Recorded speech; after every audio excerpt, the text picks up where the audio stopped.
திருவாரூர் மாவட்டம் திருத்துறைப்பூண்டி அருகே சாலையோரங்களில் குப்பை கொட்டுவதால் விவசாயிகள் மற்றும் பொதுமக்கள் கடும் அவதியடைகின்றனர். திருவாரூர் மாவட்டம் உதய மார்த்தாண்டபுரம் பகுதி சாலையோரங்களில் மருத்துவ கழிவுகள், கோழி கழிவுகள் மற்றும் குப்பைகள் கொட்டப்படுவதாக கூறப்படுகிறது. கழிவுகள் கழனி ஆற்றில் கலப்பதால் தண்ணீர் மாசடைந்து விவசாயத்திற்கு பயன்படுத்த முடியாத நிலை ஏற்பட்டுள்ளதாகவும் குற்றச்சாட்டுகள் எழுந்துள்ளது. இதனை தடுக்கும் வகையில் மாவட்ட நிர்வாகம் உடனடியாக நடவடிக்கை எடுக்க வேண்டும் என பொதுமக்களும் சமூக ஆர்வலர்களும் கோரிக்கை விடுத்துள்ளனர்.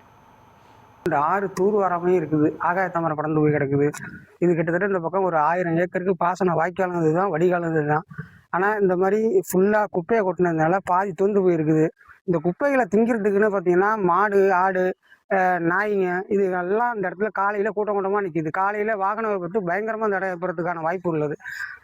அரசாங்கம் இதை கவனத்தில் எடுத்து கொஞ்சம் நடவடிக்கை எடுத்து சுத்தம் பண்ணி கொடுத்தா நல்லாயிருக்கும். குறிப்பாக பார்த்தீங்கன்னா மருத்துவ கழிவுகள் இதில் நிறைய இருக்குது. மருத்துவ கழிவுகள் முடி திருத்தத்துலேருந்து கொண்டு வர்ற பிளேடு, அந்த யூஸ் பண்ண பிளேடு, ஊசி, மருந்து, மாத்திரை, பாட்டிலு எல்லாமே இதில் கிடக்குது.